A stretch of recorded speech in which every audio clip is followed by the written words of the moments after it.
जम्मू कश्मीर के mining mafia को लेकर बहुत सारी बातें मीडिया में आती रही हैं, लेकिन इनमें से बहुत सारी ऐसी चीजें हैं जिनको तथ्यात्मक दृष्टिकोण से जिन पर आज तक बात नहीं हुई। कितना ताकतवर है माइनिंग माफिया, इसको लेकर स्ट्रेट लाइन ने एक पड़ताल की और उस पड़ताल में क्या कुछ निकल कर आया वो आपको चौंका देगा। और इस पड़ताल के बाद मेरी जितने भी वकला हजरात, जितने भी वकील मेरे दोस्त हैं या मेरे जानकार हैं, उनसे गुजारिश ये रहेगी कि आप तैयार रहें। हो सकता है कि इस स्टोरी के बाद एक रिबटल भी आए और उस रिबटल के बाद कोर्ट का दरवाजा खटखटाने की जरूरत भी पड़े। जहां तक माइनिंग माफिया का ताल्लुक है, आज एंटी करप्शन ब्यूरो ने एक मशहूर डिस्ट्रिक्ट माइनिंग ऑफिसर बोधराज के अलग अलग ठिकानों पर छापेमारी की है। 10 से 11 जगहों पर छापेमारी हुई है और अगर सूत्र जो एंटी करप्शन ब्यूरो में अगर उनकी मानी जाए तो लगभग 4 से 5 करोड़ के करीब करीब संपत्ति है जो इस डीएमओ के पास होगी। इस डीएमओ को लेकर सूत्र ये बता रहे हैं कि ऑलरेडी एक डिस्प्रपोर्शनेट एसेट्स का केस इसके खिलाफ है कि आय से अधिक संपत्ति इस व्यक्ति के पास है। और वो जो आय से अधिक संपत्ति है वो आई कहां से? ये एक डीएमओ है और इस डीएमओ के तार पंजाब से जुड़े हुए हैं। इस डीएमओ के तार पंजाब में माइनिंग माफिया के साथ जुड़े हुए हैं। ये सारा एसीबी की पड़ताल में निकल कर आया है। कुछ कागजात एसीबी के हाथ लगे हैं जिनसे ये पता चलता है कि किस तरीके से ये डीएमओ बोधराज ऑपरेट करता था। और आप यकीन मानिए, इसको लेकर सूत्र ये बता रहे हैं कि ये कई जगहों पर जहां माइनिंग हो रही थी वहां पर पहले जाता, उनको डराता, उनको धमकाता और डराने धमकाने के बाद इसके ऊपर आरोप ये है, फिर ये पार्टनरशिप ले लेता और फिर ये उस माइन में पार्टनर हो जाता कि उसके बाद जितनी भी माइनिंग होती तो आसानी से हो जाती, कोई दिक्कत कोई परेशानी का सामना नहीं करना पड़ता और फिर ये उसमें पार्टनर हो जाता था। अब क्या ये अकेला पार्टनर था या इसके साथ कुछ और भी पार्टनर थे? ये भी एक सवाल है। इसकी पड़ताल जो एंटी करप्शन ब्यूरो कर रहा है।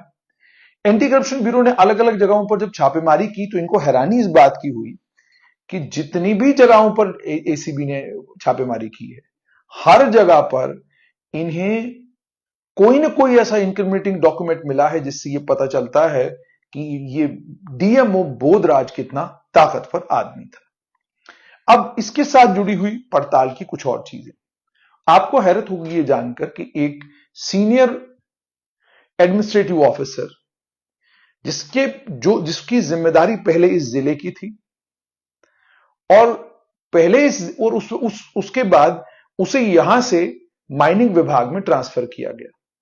सभी लोगों को बड़ा ये ऑर्डिनरी सा लगा कि जी कोई बात नहीं, एक आदमी जिले में एक इंपॉर्टेंट पोजीशन पर था, वहां से उसको माइनिंग विभाग में ट्रांसफर किया गया तो ये तो कोई बड़ी बात नहीं। लेकिन अब बातें ये निकल कर आ रही हैं, सूत्र ये बता रहे हैं कि ये माइनिंग माफिया ही था जिसके कनेक्शन इतने पक्के और इतने ताकतवर इस जम्मू कश्मीर में, जिस जम्मू कश्मीर में करप्शन के खिलाफ लड़ाई है, करप्शन कहीं है ही नहीं, करप्ट लोगों के ऊपर प्रहार किया जा रहा है, इस जम्मू कश्मीर में माइनिंग माफिया की ताकत इतनी कि वो एक ऑफिसर को एक जिले का जहां सबसे ज्यादा माइनिंग हो रही थी उस जिले से एक और इंपॉर्टेंट जगह पर भिजवाते हैं जहां पर सारे फैसले होने हैं। इससे आप अंदाजा लगा सकते हैं कि माइनिंग माफिया जम्मू कश्मीर में कितना ताकतवर है। माइनिंग माफिया के हाथ कहां कहां तक हैं, ये तो माइनिंग माफिया है। अब ये भी खबरें आ रही हैं कि लिक्विड माफिया भी जो है वो भी जबरदस्त ताकतवर जम्मू कश्मीर में हो गया है। इतना ताकतवर हो गया है, कुछ इंपॉर्टेंट फैसले जो है वो करवाने की उस माफिया में ताकत आ गई, सूत्र बता रहे हैं। अब आप यहां कोइंसिडेंस देखिए कि एक आदमी कठुआ जिले में इंपॉर्टेंट पोजीशन पर है, फिर वो माइनिंग विभाग में ही चला जाता है इंपॉर्टेंट पोजीशन पर। वो क्यों? और उसके नीचे काम करने वाला एक डीएमओ करोड़ों की संपत्ति बनाता है और अलग अलग जगह पर माइनिंग जहां जहां पर हो रही है वहां पर पार्टनरशिप में कर रहा है। तो ये पार्टनरशिप में जाहिर सी बात है ये सीनियर लोगों की जानकारी के बगैर तो मुमकिन नहीं है। ऊपर जब तक जानकारी ना हो तब तक तो पॉसिबल नहीं है। अब सवाल यहां ये पैदा होता है कि अगर वाकई ये सत्य पर आधारित है कि माइनिंग माफिया की इतनी ताकत है कि वो तय करते हैं कि कौन कहां पर जम्मू कश्मीर में किस पोजीशन पर बैठेगा, तो फिर मुझे लगता है कि जम्मू कश्मीर एक ऐसी सिचुएशन से इस वक्त गुजर रहा है जो बहुत गंभीर है, बड़ी चिंताजनक है। जम्मू कश्मीर की सरकार को गंभीरता के साथ इस पर सोचना होगा, विचारना होगा। विचारना यह होगा कि हम कह रहे हैं कि करप्शन कहीं नहीं है, हम कह रहे हैं कि हमने करप्शन को खत्म कर दिया, तो फिर ये क्या है? ये जो आरोप लग रहे हैं और ये कैसा कोइंसिडेंस है? मतलब ये कोइंसिडेंस बिल्कुल समझ से बाहर है कि कठुआ जिले में माइनिंग माफिया ऑपरेट करता है, सांबा जिले में माइनिंग माफिया ऑपरेट कर रहा है, एक डीएमओ करोड़ों रुपए बना रहा है, एक डीएमओ अपनी पत्ती रखवाता है हर जगह कि भाई ठीक है यहां माइनिंग का अगर आपने काम करना करिए, लेकिन इसमें मेरी पत्ती इतनी होगी। और दावे ये हैं कि करप्शन कहीं नहीं है। एंटी करप्शन ब्यूरो के डायरेक्टर शक्ति पाठक जब से उनको आजादी से काम करने का मौका मिला है, उन्होंने पुलिस पर भी प्रहार किया है, माइनिंग माफिया पर भी प्रहार किया है, और उसके अलावा रेवेन्यू विभाग में कस्टोडियन लैंड का जो खुद बुड कर रहे हैं उनके ऊपर भी प्रहार किया है। मगर समाचार यह आ रहा है कि कोशिश पूरी की जा रही है कि शक्ति पाठक को भी एंटी करप्शन ब्यूरो से किसी और जगह पहुंचाया जाए। अब ये कौन लोग कोशिश कर रहे हैं इसकी जानकारी मुझे नहीं, पर सूत्र ये बता रहे हैं कि ये दबाव तो है। और आप ये भी देखिए विडंबना कि जम्मू कश्मीर को एक ईमानदार, काबिल, निष्ठावान डायरेक्टर जनरल पुलिस मिला आर स्वैन की शक्ल में। सबको यह लग रहा था कि नारकोटिक्स के खिलाफ, अलगाववाद और आतंकवाद के खिलाफ जो वो प्रहार उस पर जो प्रहार कर रहे हैं और जैसे वो ऑपरेट कर रहे हैं, शायद उन्हें 6 महीने, साल का और समय मिलेगा ताकि जो ऑपरेशंस जम्मू कश्मीर में शुरू किए गए हैं उन तमाम को कल्मिनेट किया जाए, उन तमाम को उनके अंजाम तक पहुंचाया जाए। मगर सिस्टम एक ईमानदार आदमी को केवल 11 महीने झेल सका, और 11 महीने में भी होम सेक्रेटरी अजय कुमार भल्ला ने अपनी रिटायरमेंट से 6 दिन पहले आनंद फानन में एक ऑर्डर किया, और जिस ऑर्डर के जरिए उन्होंने डीजीपी आर स्वैन को रिप्लेस किया एक और काबिल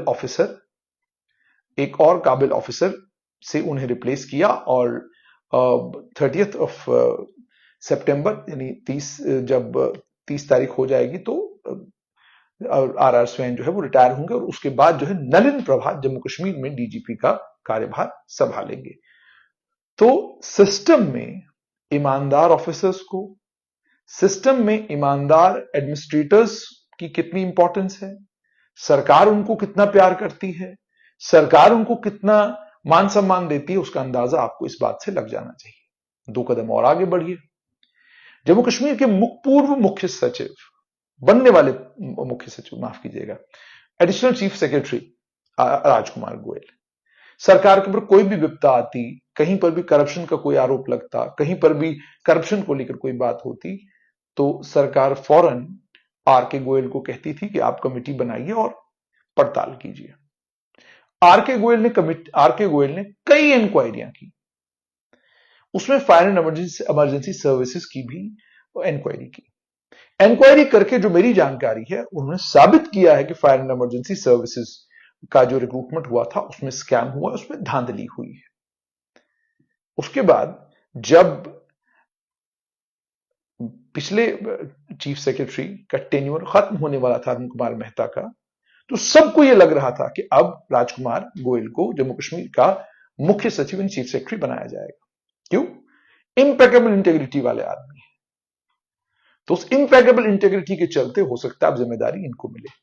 लेकिन वहां पर भी एक परिवर्तन देखने को मिला। वहां पर एक और ईमानदार ऑफिसर अटल डुल्लू, जो जम्मू कश्मीर के रहने वाले, उनको जो है राजकुमार गोयल की जगह जम्मू कश्मीर का मुख्य सचिव बनाया गया। तो कहने का यह मतलब नहीं है कि राजकुमार गोयल कम ईमानदार, ज्यादा ईमानदार थे, अटल डुल्लू कम है, ऐसा नहीं है। दोनों की इंटेग्रिटी पर कोई शक या कोई सवाल नहीं है। लेकिन एक तरफ आप अटल डुल्लू को उठाते हैं, उन्हें दिल्ली भेज देते हैं और वहां बॉर्डर मैनेजमेंट की जिम्मेदारी उनको दे देते हैं। फिर अचानक आपको 2 महीने में एक और ख्याल आता कि नहीं, चले एक काम करते हैं, अटल डुल्लू को जम्मू कश्मीर का चीफ सेक्रेटरी बना देते हैं। ये किसी की समझ में नहीं आता कि ये जम्मू कश्मीर एक मजाक है, एक खेल है, कि आपका मन करता है, आपको रात को ख्याल आता है कि नहीं, इसको उठाते हैं, उसको बिठाते हैं, इसको उठाते हैं, उसको बिठाते हैं। ये जो उठाने बिठाने वाला सिलसिला है, उसी का नतीजा है कि जम्मू कश्मीर को लेकर जो आपकी पॉलिसी है वो पैरालाइज्ड है। उस पॉलिसी में कोई दम ही नहीं है। अगर पॉलिसी में कोई दम होता तो आपको यह पता होता कि हमको जम्मू कश्मीर किसको भेजना है, कितनी देर के लिए भेजना है, उसको क्या जिम्मेदारी देनी है।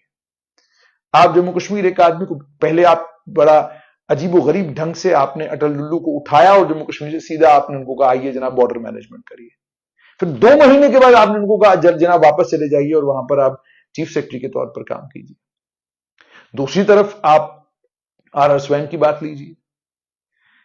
4 साल बड़ा बेहतरीन काम करने के बाद एक इंपेकेबल इंटेग्रिटी वाले ऑफिसर की ये उम्मीद और तवक्का होती है कि सरकार जो है मेरी जिम्मेदारी को बढ़ाएगी।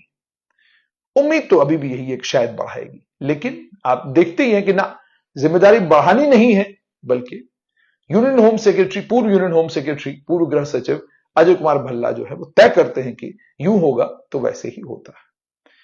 तो जम्मू कश्मीर जैसे हिसास रीजन के लिए पॉलिसीज जब बने उनमें कंसिस्टेंसी होनी चाहिए। पॉलिसीज जब बने उनमें ऑनेस्टी और इंटेग्रिटी होनी चाहिए। पॉलिसीज जब बने उन पॉलिसीज में दमखम होना चाहिए, तब जाकर बात बनेगी। अगर आपकी पॉलिसीज में दमखम होता तो आज ये सिचुएशन नहीं आती कि नेशनल कॉन्फ्रेंस के साथ अलायंस करने के लिए बड़ी कोशिशें की जा रही हैं, दाएं बाएं से कोशिशें हो रही हैं कि भाई किसी तरीके से नेशनल कॉन्फ्रेंस के साथ अलायंस किया जाए। जमात इस्लामी जो है वो चुनाव लड़ रही है। पता नहीं, हो सकता है इसमें कोई गणित हो, कोई एक नई थॉट हो, दैट इज ऑल्सो पॉसिबल। पर जो समझने वाले लोग हैं जम्मू कश्मीर को, वो जानते हैं कि ये इलाज नहीं है बीमारी का।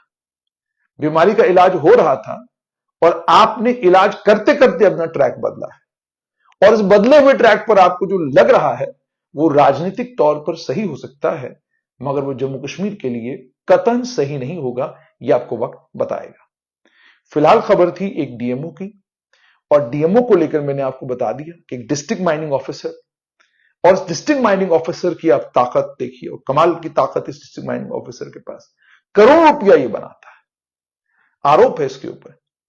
तो इसका मतलब यह है कि वो लोग जो रातों के अंधेरों में और दिन के उजाले में बेचारे चिल्लाते हैं कि जनाब माइनिंग हो रही है, माइनिंग हो रही है, खतरा है, खतरा है, माइनिंग वाले लूट गए, तो कई बार तो हमको भी लगता है कि शायद सरकार ने तो माइनिंग की इजाजत दे रखी है, तो फिर लोग इतना शोर क्यों कर रहे हैं।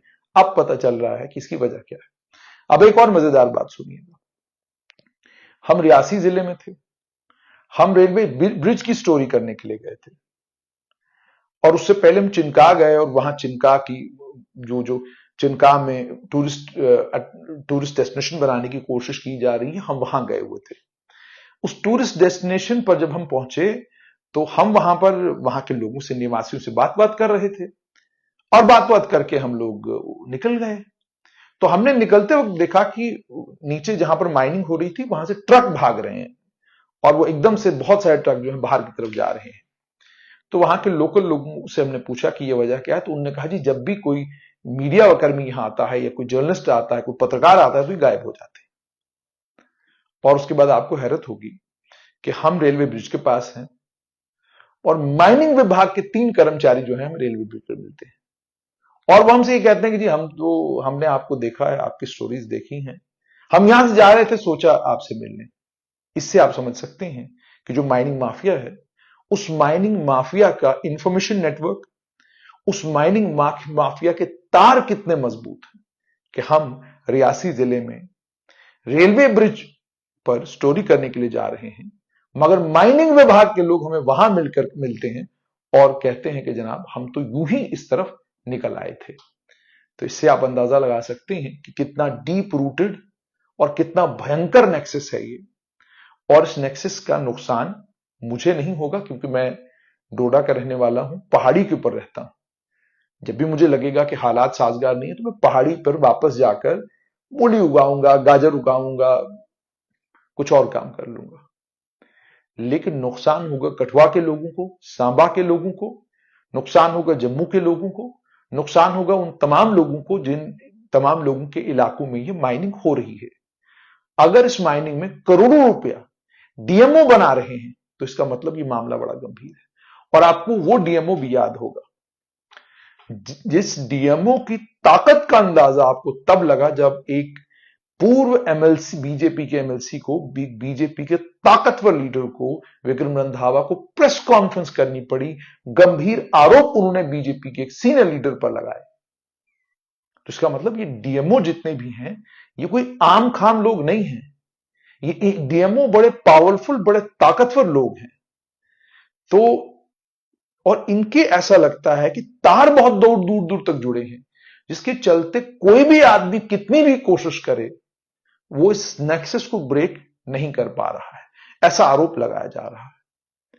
देखते अब यह है कि सरकार इस मामले में क्या करती है और क्या सरकार ये बताएगी कि ये क्या कोइंसिडेंस था कि एक ऑफिसर जो कठुआ जिले में इंपॉर्टेंट पोजीशन पर था, वही ऑफिसर माइनिंग विभाग में एक इंपॉर्टेंट पोजीशन पर पहुंचा। वो कैसे पहुंचा? अगर सिस्टम में पारदर्शिता है, सिस्टम बिल्कुल साफ सुथरा है, करप्शन नहीं है, माइनिंग माफिया की कोई मदद जम्मू कश्मीर में नहीं कर रहा है, तो फिर ये कैसे हुआ है? मुझे लगता है कि इसको गंभीरता के साथ देखने की जरूरत है। वहीं पर मेरे जो वकला हजरात हैं, जो दोस्त हैं मेरे, उनसे मेरी गुजारिश ये है कि ये कुछ खुलासे हैं जो मुझे लगता है कि